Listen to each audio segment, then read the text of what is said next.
আসসালামু আলাইকুম ওয়া রাহমাতুল্লাহি ওয়া বারাকাতুহু।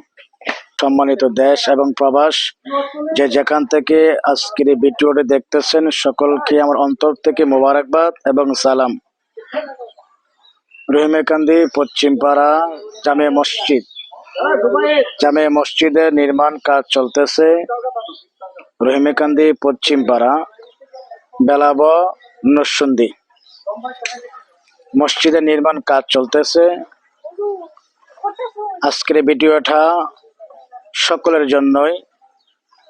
আল্লাহ তাআলা বলেন, যে ব্যক্তি ইখলাসের সাথে একটা মসজিদ নির্মাণ করবে, আল্লাহ তাআলা বলে আমি তাকে জান্নাতে একটা ঘর নির্মাণ করে দিব। সুবহানাল্লাহ।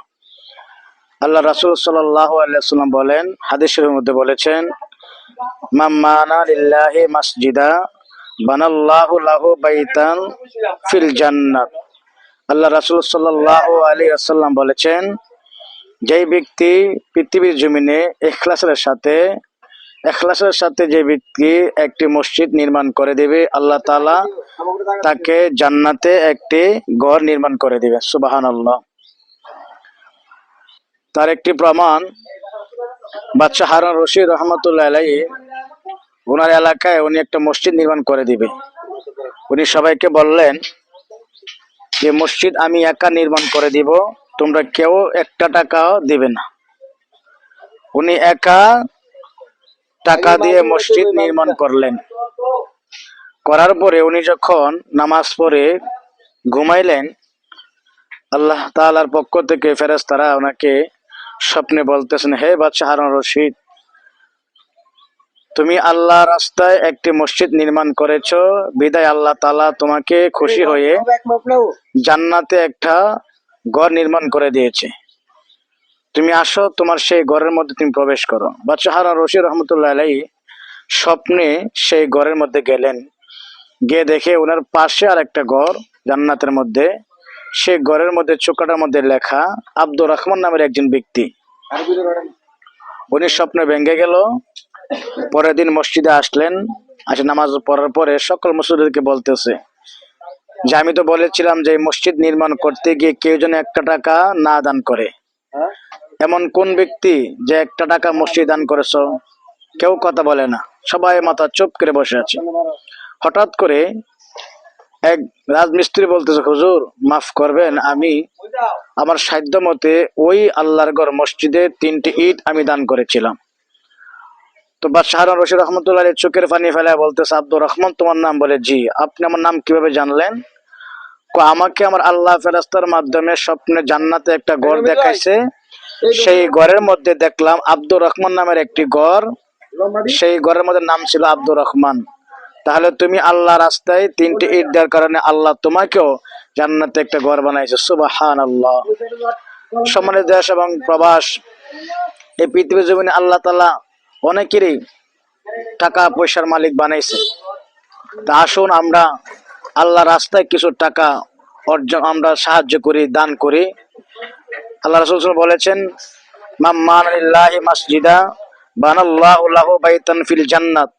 যে ব্যক্তি একটি মসজিদ নির্মাণ করে দেবে, তাকে আল্লাহ তাআলা জান্নাতে একটা ঘর, জান্নাতে আল্লাহ তাকে পুরস্কার করবে।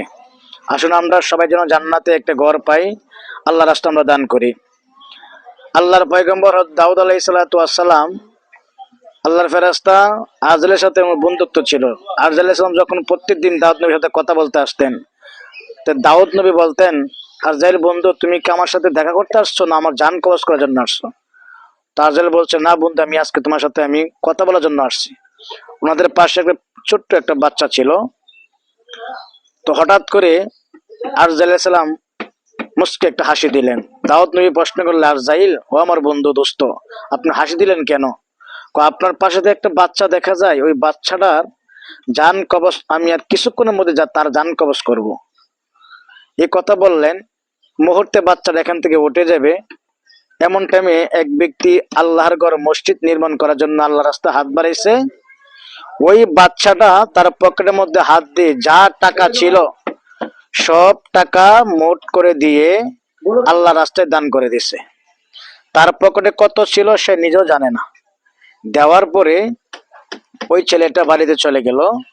যাওয়ার পরে পরের দিন আরজাইল আলাইহিস সালাম আবার আসছেন দাউদ নবীর কাছে, কথা বলতেছেন। এমন টাইমে দাউদ নবী বলতেছে, বন্ধু আজরাইল, আপনি তো বলছিলেন গতকালকে বাচ্চাটার সময় মাত্র বাকি আছে আর 2-3 ঘন্টা, এর ভেতরে আপনি তার জান কবজ করবেন।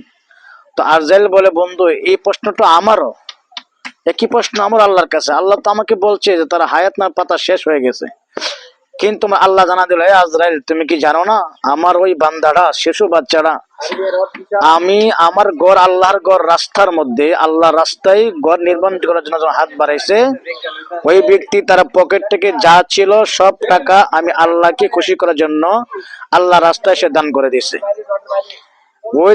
ওই বাচ্চার পকেটে টাকা ছিল মাত্র 6 টাকা, সে নিজে জানে না কত টাকা ছিল। তো আমি আল্লাহ তো বলছি, একের বদলে 10 দেই। যে ব্যক্তি আল্লাহ রাস্তায় 1 টাকা খরচ করে, আমি আল্লাহ তাকে 10 টাকার মালিক বানাই দেই। ওই আমার প্রিয় বান্দাটা, ওই শিশুটা, তার পকেটে 6টি টাকা ছিল, সেই 6টি টাকা দিয়ে আল্লাহ রাস্তায় দিয়ে দিচ্ছে মসজিদ নির্মাণ করার জন্য। আমি আল্লাহ তো ওয়াদা দিছি, একের বদলে 10, 6 টাকা বদলে 60, আমি আল্লাহ ওই তার বাচ্চার আল্লাহ রাস্তা দান করার কারণে 6 টাকার বিনিময়ে আমি আল্লাহ তাকে 60 বছরের হায়াত বাড়াইছি। সুবহানাল্লাহ। তা আসুন আমরা সবাই, আল্লাহ তাআলা কিছু রিজিক আপনার আমার জন্য পেশ করেছে, যেটা আপনার রিজিক আসতে থাকবে। আর এমন কিছু রিজিক আল্লাহ তাআলা আপনার আমার বিপদ আপদ থেকে হেফাজত করে রিজিক দেয়, সেটা দানের মাধ্যমে। রাসূল পাক সাল্লাল্লাহু আলাইহি ওয়াসাল্লাম আরো বলেছেন, যে ব্যক্তি মসজিদে একটা জানালার জন্য একটা ইট দিবে, ইট দেওয়ার পরে ওই মসজিদে মুসল্লিরা যখন নামাজ পড়বে, এই জানালা দিয়ে যখন বাতাস হাওয়া ঢুকবে, এই হাওয়া বাতাস খেয়ে যখন মুসল্লি মন শান্তি পাবে, তার মনটা শান্তি লাগবে। আপনি যদিও মারা যান, আপনার সদকা জারিয়া ওই মসজিদ থেকে আপনার কবরে পৌঁছাতে থাকবে। তা আসুন সম্মানিত দেশ, আমার প্রবাস, আমার ইমানদার ভাই বাবারা, সকলের প্রতি আমার আহ্বান থাকবে, আসুন নরিমাকান্দি পশ্চিম পাড়া যায় মসজিদের কাজ নির্মাণ চলমান। আমরা যেখান থেকে যার যার সাধ্য মতে আমরা যেন আল্লাহ রাস্তায় সাহায্য করি, এবং জান্নাতে যেন আমরা একটা করে ঘর পাইতে পারি, এবং আমাদের হায়াত মত এবং বিপদ আপদ থেকে আপনাকে আমাকে আল্লাহ এই দানের মাধ্যমে আপনাকে আমাকে বিপদ থেকে আল্লাহ হেফাজত করবে। আসুন, পৃথিবীর জমিনে অনেকই টাকা আছে, বড় বড় বিল্ডিং বানাচ্ছেন, চোখ বন্ধ হয়ে গেলে আপনার অন্ধকার কবর, আর কিচ্ছু নাই। আসুন আমি সদকা জারি করে যাই, যেটা করলে কবরে গেলেও আপনার কবরে সওয়াব পৌঁছাতে থাকবে। এই আশা নিয়ে আপনার কাছে আজকের এই ভিডিওটা। সবাই আসুন মিলেমিশে আমরা আল্লাহ রাস্তায় কিছু সাহায্য করে দান করি। আসসালামু আলাইকুম ওয়া রাহমাতুল্লাহি ওয়া বারাকাতুহু।